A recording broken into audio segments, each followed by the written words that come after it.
eu perguntei ainda também o significado da palavra Japão, né?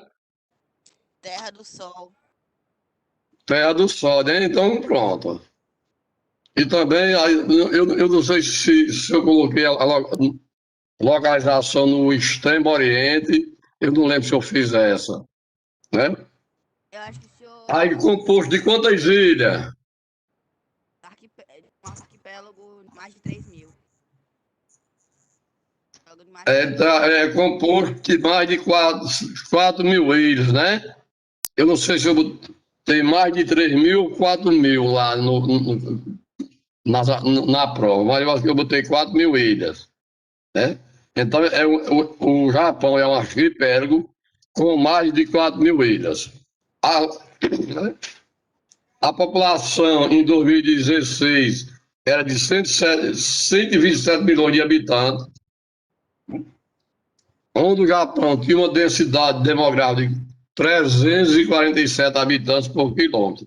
Ou seja, dentro de um quilômetro mora 347 habitantes. Onde você vai dividir a área do Japão, do país, pela quantidade da população para calcular a densidade demográfica.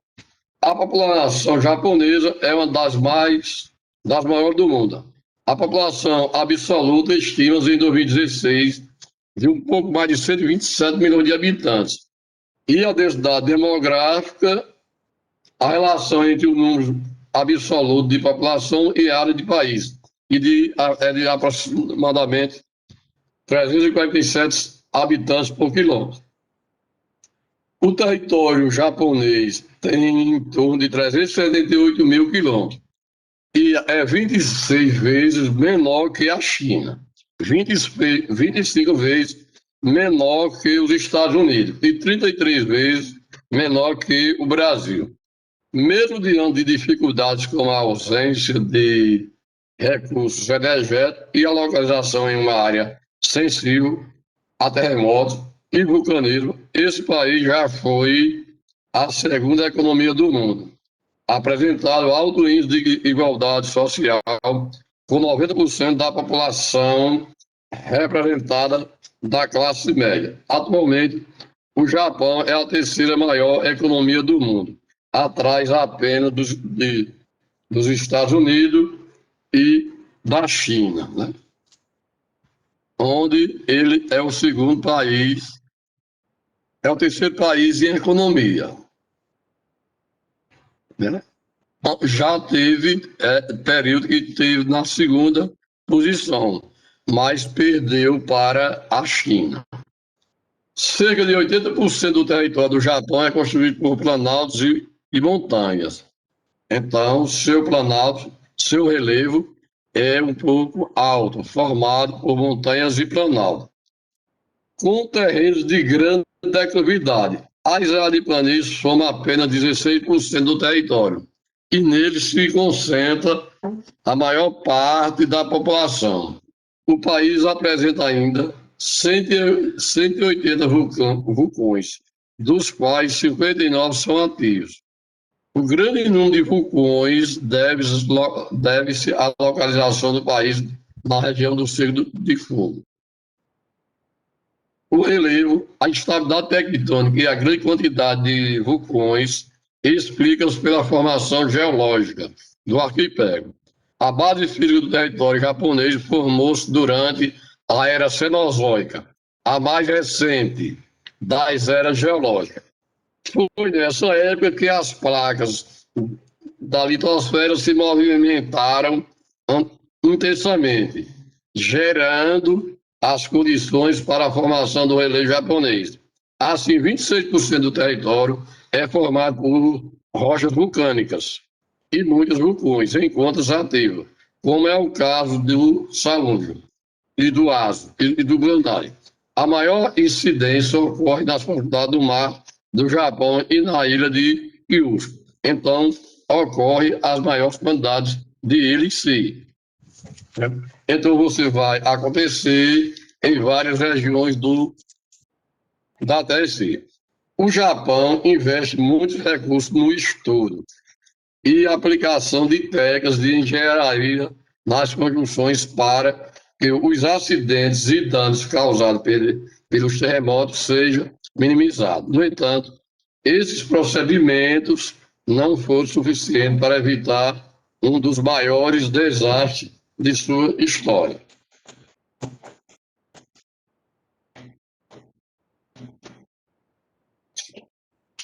Né? Então, vai ocorrer em várias partes. Não bota aí. Sim. Então, vai acontecer em diversas partes do Japão, onde existem suas áreas altas. Em 11 de 2011, o Japão foi surpreendido por um terremoto de 8,9 graus na escala Richter, o mais violento já registrado no país. Isso foi o começo de uma tragédia. O epicentro, ponto de origem do tremor, do abalo sísmico, foi no Oceano Pacífico. Isso gerou ondas de até 10 metros de altura, conhecida como tsunami, onde você já viu, já conhece, já sabe que são grandes ondas dadas dentro dos oceanos, que vêm cobrindo boa parte do continente, que ultrapassa a área que é coberta do mar seco. Isso vai causando destruição nas comunidades que moram próximo às praias, próximo aos oceanos, as cidades, os bairros, né? Tudo isso pode ser afetado pela um tsunami, que são as grandes zonas. Essas ondas arrasaram a costa nordeste do Japão, causando destruição e milhares de mortes. A situação ficou ainda mais crítica, porque a usina nuclear de Fukushima, 220 quilômetros ao nordeste de Tóquio, foi atingida pela água, o que comprometeu o sistema de refrigeração dos reatores. O dano resultou em incêndios e explosões, com consequente liberação de partículas radioativas na atmosfera, onde essa área foi jogada em vários cantos do território. O acidente de Fukushima foi considerado o mais grave desde o desastre nuclear de Chernobyl, na ex-União Soviética, em 1986. Por causa da alta radioatividade, o governo japonês precisou isolar a área em um raio de 20 quilômetros em torno da usina, além de serem retiradas de suas casas as pessoas que residiam no local, passaram a ser monitorada, fazendo exames médicos constantemente. O acidente na usina japonesa impulsionou a retomada de debates globais sobre a segurança da energia nuclear. Então, daí foi discutido em todo o mundo as condições de fazer usina nuclear, porque onde os materiais dela, os minérios como urânio e o tório, tem muita radioatividade. Por sinal, esses dois minérios também é o que produz a bomba atômica. Após o ocorrido, o governo alemão anunciou a meta de desligar seus 17 reatores nucleares até 2022. Então, lá na Alemanha, a pregação foi que estava construindo suas usinas, foram desligar e parar a construção dos reatores das usinas nucleares. A usina nuclear, muitos, principalmente os Estados Unidos, temem que quem esteja produzindo uma usina nuclear para fornecer energia também construa uma bomba atômica. Então, como a Coreia do Norte é socialista, os países capitalistas, principalmente os Estados Unidos, teme que ela não permite a usina nuclear na Coreia do Norte, porque teme deles construir, fabricar a bomba atômica. Mas a Coreia do Norte tenta negociar com a ONU e o próprio Estados Unidos, que a intenção não é a bomba atômica, e sim é o fornecimento a criação para fornecer energia, certo? Então, o clima do Japão é influenciado por 3 fatores importantes. O primeiro é a localização do arquipélago da zona temperada do norte, cerca de 30% e 45%, com alternância entre os sistemas tropicais no verão e polares no inverno, o que faz com que as estações do ano se sucedam, com características bem definidas. O segundo fator é a atuação dos continentes marítimos, frios e quentes no litoral. Ao norte, desloca-se corrente maior. Eles influem de forma a acentuar as características clima das ilhas ao norte e ao sul. Outro fator importante é a atuação das massas de ar. Durante o inverno, o território japonês sofre a interferência das monções continentais, deslocadas do extremo norte, né, da Rússia em direção ao arquipélago, as quais influem ao baixarem muito as temperaturas. Já durante o verão, massas úmidas e quentes deslocam-se das regimes marítimos tropicais, localizada ao sul, deixando essa estação quente e úmida. As massas de ar frio e secas vindas da Sibéria, em conjunto com as correntes marítimas de águas geladas e as monções de inverno, tornam o clima mais rigoroso do país na ilha de Hokkaido, né? Então, nessas ilhas. Na porção central do Japão, predominam as temperaturas médias elevadas, influenciadas pelas as correntes marítimas de águas quentes e pelas monções de verão. O índice de chuva alto nessa parte do país. Então, você vai encontrar em áreas grande quantidade de chuva em si, em determinada área do país. Quanto à vegetação, o Japão é considerado um dos países que mais consegue sua cobertura vegetal, para evitar deslizamento nas encostas, em virtude das instabilidades tectônicas.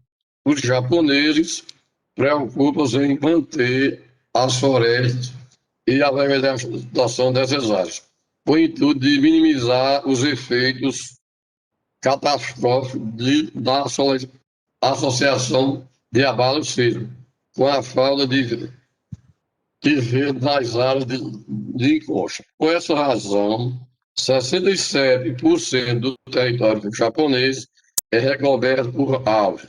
Ao sul, nas ilhas de Kyushu, predomina as formações temperadas e subtropicais, enquanto ao norte, nas ilhas, predominam as coníferas. Em alguma parte, predomina as coníferas em si. A variedade de climas e influência da altitude também vão acarretar uma variedade de formações vegetais. Em muitos casos, a atividade agrícola se confunde com as paisagens naturais japonesas. A maior biodiversidade está presente no sul do Japão. Então, você vai encontrar em áreas diferentes, de uma região para outra, os tipos de vegetação. Na segunda metade do século XIX, o poder imperial foi restaurado no Japão. Um jovem de apenas 15 anos de idade, conhecido como Meiji, assumiu o poder. Seu governo ficou conhecido como Era Meiji. Foi reconhecidamente o período responsável pela modernização do Japão. Nessa época da história japonesa, ocorreu a ascensão dos grupos industriais e grupos industriais e financeiros, onde daí foi instalado grandes indústrias, grandes centros de indústria, onde começou o crescimento do país. E as instituições financeiras, como banco, né? E daí para crescer, desenvolver a região. Então, o país botou algumas medidas. Durante o período emergente, o Japão atingiu a posição potencial, em virtude do grande nacionalismo e da expansão militar. O país conseguiu estabelecer colônias no Oceano Pacífico. O expansionismo tinha como objetivo principal garantir o fornecimento de matérias-primas e mercados consumidores de seus produtos. Em 1930, o Japão invadiu a China e tomou posse da região da Manchúria, formando o Império do Manchúrio. Foi formando o Império, voltando contra o Ocidente, à medida que disputava com as nações ocidentais interesses na região da Bacia do Golfo. Tais atitudes geraram tensões com os Estados Unidos, que também ampliavam suas ações na mesma região. Como resultado, em dezembro de 1941, o Japão bombardeou o porto no Havaí, ato considerado uma declaração de guerra aos Estados Unidos, que assim ingressaram na Segunda Guerra Mundial. Então, os Estados Unidos entram na Segunda Guerra Mundial após a reconstrução, a invasão do Japão ao seu porto do Havaí. Em agosto de 1945, os Estados Unidos lançam em solo japonês 2 bombas atômicas, uma em Hiroshima e outra em Nagasaki, selando de forma dolorosa o fim da guerra. O Japão rendeu-se, destruído, deu início a um novo processo de reconstrução, onde os Estados Unidos invadiu, terminou a Segunda Guerra. O Japão foi o único país a se render. Aí tentou uma reconstrução. E essa reconstrução do Japão, ele adotou algumas medidas. O governo japonês, após a rendição, estabeleceu juros baixos para a poupança e dificultou o acesso da população a bens duráveis. Ressurgiram os grandes monopólios empresariais, as grandes empresas foram surgindo, e daí se formando, eles tentando se reconstruir. Não houve gastos militares, em razão dos tratados de rendição exigidos pelos Estados Unidos. Houve aumento na oferta de mão de obra instruída e qualificada. Estabeleceu uma parcela comercial com os Estados Unidos, visando ampliar as alianças ocidentais após a rendição. Foram trazidas novas tecnologias para o Japão e houve grande investimento em pesquisas científicas e tecnológicas. Durante a década de 50, a prioridade do Japão era o desenvolvimento da indústria pesada, em particular a indústria do ferro e do aço, incluindo a construção naval e a maquinaria pesada. Em seguida, na década de 60, houve nova prioridade. As indústrias leves, com maior tecnologia, o padrão de consumo também se alterou muito no período. O consumo associado à exportação passou a ser defendido como um dos principais artifícios para sustentar o desenvolvimento japonês. Motocicletas e automotores japoneses ganharam grande notabilidade e competitividade a partir da década de 70. Em razão de um trágico acontecimento ambiental ocorrido na Baía de Minamata em 1960, os japoneses passaram a apostar em setores industriais denominados empresas limpas, ou empresas brancas, empresas de alta tecnologia como a eletrônica, computadores, né? Então, colocou as suas indústrias voltadas para os setores. Então, colocaram as indústria denominada empresas limpas, empresas brancas, empresas de alta tecnologia, como de eletroeletrônica, computadores e informática, onde vocês sabem, o Japão foi um dos primeiros países a se informatizar, onde usar o robô dentro das indústrias. Então, eles foi se desenvolvendo em grande escala assim. Em razão de um trágico acontecimento ambiental ocorrido na Bahia, no século XX, o Japão já era um dos maiores produtores de alta tecnologia. O investimento nesse setor estimulou a aproximação entre os ramos da eletrônica, surgindo a mecatrônica. Os japoneses foram os primeiros a incorporar a robotização no processo de produção, criando um novo modelo de gerenciamento de produção, conhecido mundialmente por toyotismo, que não se prendeu à tradicional divisão do fordismo. Então, o toyotismo, que daí vem o nome da marca de carro, o dono dessas empresas, e olhou mais na qualidade.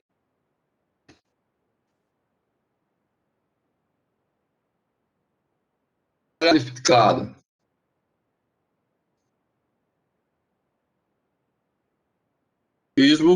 Teve a tendência de qualificar produtos sair de melhor qualidade e não dava muito valorização, e não a produção como no Fordismo. E no Fordismo veio aqui nos Estados Unidos, onde dá origem a marca de carro de Ford também. Então, o toyotismo, ele deu mais qualidade, mais valor à qualidade do produto. Então, começou a investir na qualificação dos profissionais em si.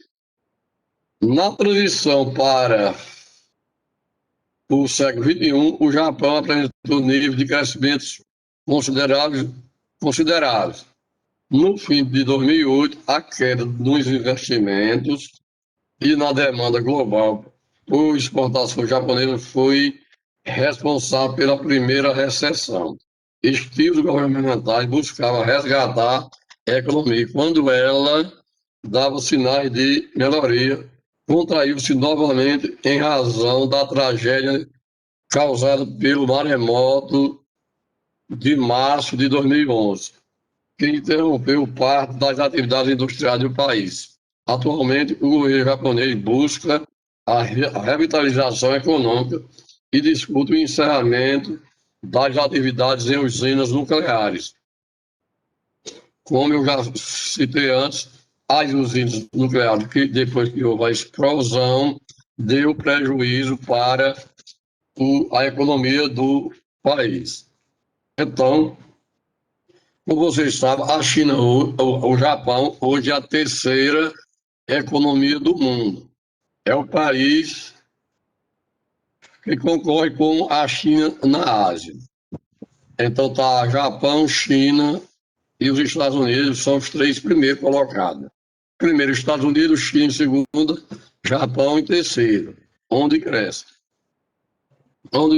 Tanto o Japão faz parte dos 7 países mais ricos do mundo, do G8, onde tem a terceira economia do mundo, onde a população tem um bom padrão de vida. Né? Então, além do Japão, na área também existe os tigres asiáticos, que é um país, um grupo de países que cresceu, mesmo concorrendo com a China e com o Japão. Os tigres asiáticos é Hong Kong, Singapura, Taiwan e Coreia do Sul. Né? Um conjunto de países localizados no Sudeste Asiático recebe, a partir de 1970, a denominação de tigres asiáticos. Os novos países industrializados, né? Esses países onde teve concorreu com o Japão, mesmo concorrendo, mas conseguiu fazer se desenvolver, uma industrialização para exportação, onde pegando empresas de outros países, mas para se instalar no seu, para eles produzir e vender os produtos. Então, foi em 1950 e 70, os tigres asiáticos usaram o modelo de plataforma de exportação, passando a produzir em larga escala ou grande escala, para diminuir as suas diferenças entre os modelos e as políticas de desenvolvimento regional na Ásia Oriental, permitindo compreender melhor uma das ferramentas de produção que sustentam o processo de globalização nos mercados nacionais. Construção de um modelo até a meados da década de 50 e 70 anos no Japão, os países localizados na porção leste da Ásia formavam um conjunto de países pobres, entre os quais alguns haviam sido colônias europeias e outros eram alvos dos interesses expansionistas japoneses, como a Coreia do Sul. A transformação de algumas dessas nações ocorreu após a Segunda Guerra Mundial e teve influência principalmente de dois países, do Japão e dos Estados Unidos, onde os Estados Unidos teve a interferência em alguns triggers asiáticos, levando suas empresas, emprestando dinheiro e também, do outro lado, comprando seus produtos para ele, tanto de um lado como do outro, tinha os Estados Unidos e o Japão. Os Estados Unidos necessitavam fortalecer sua presença na região e consolidar ali as bases do sistema capitalista. Logo após o término da Segunda Guerra Mundial, a forte presença soviética associada à expansão do comunismo na China colocava em risco a presença dos Estados Unidos na Ásia.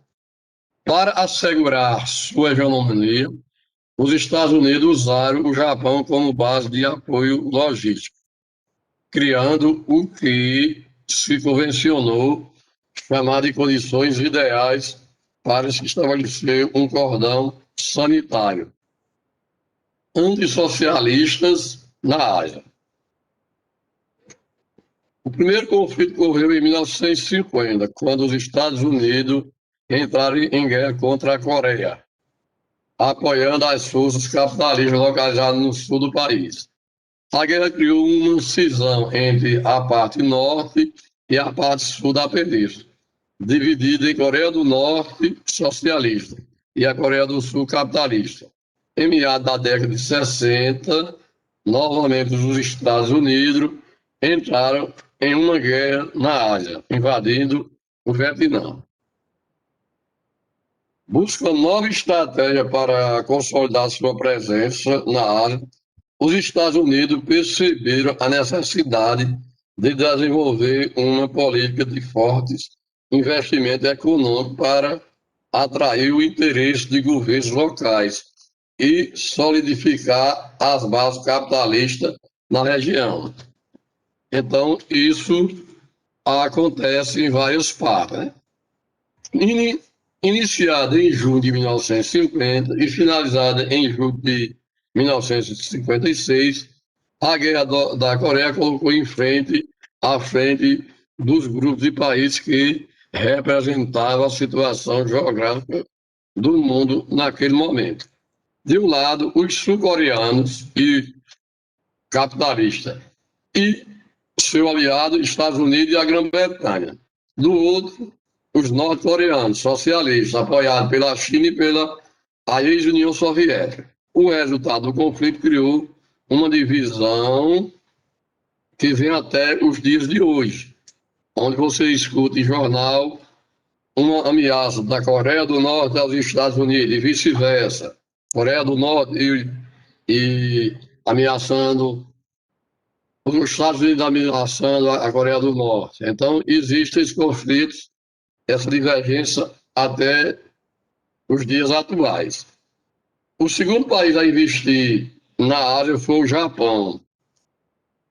A economia japonesa apresentou avanço a partir da década de 60. Esse crescimento ocasionou ampliação dos custos de produção, assim como provocou o aumento salarial. Então, esse país, aí foi que aconteceu os países em si, o conflito entre o socialismo e o capitalismo. Por essa razão, conglomerados japoneses passaram a investir em países da região, visto que nesses países havia mão de obra barata, atraentes leis de incentivos fiscais e flexibilidades em relação às questões ambientais. Certo? Então, isso ocorreu em várias partes dentro do Japão, na área civil e o conflito entre os dois. Formava, nesse momento, as primeiras plataformas de exportação, que consistia em bases industriais direcionadas ao mercado externo, tendo grande investimento japonês e os Estados Unidos como principal mercado consumidor. Inicialmente, esses países se dedicaram à produção de artigos têxteis e calçados. Em seguida, auxilia pela revolução técnico-científica, passaram a produzir eletrônicos. Na atualidade, são responsáveis por enorme variedade de produtos com alta tecnologia, com automóveis, eletrônicos, microeletrônicos e componentes para computadores de alta geração.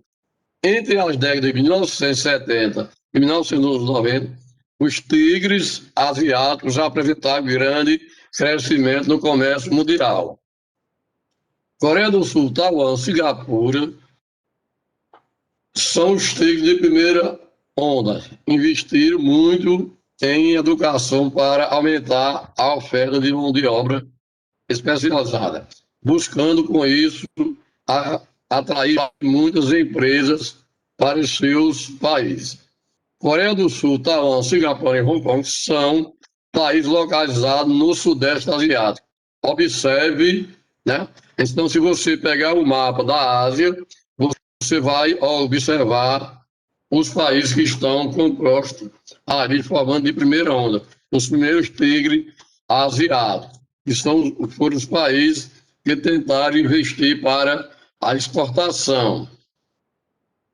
Então, a Coreia do Sul é a maior economia dos tigres asiáticos, é a primeira e a 11ª do mundo. Certo? Então, se acontece em várias partes, é o país da Coreia do Sul onde eles começaram a produzir para exportar.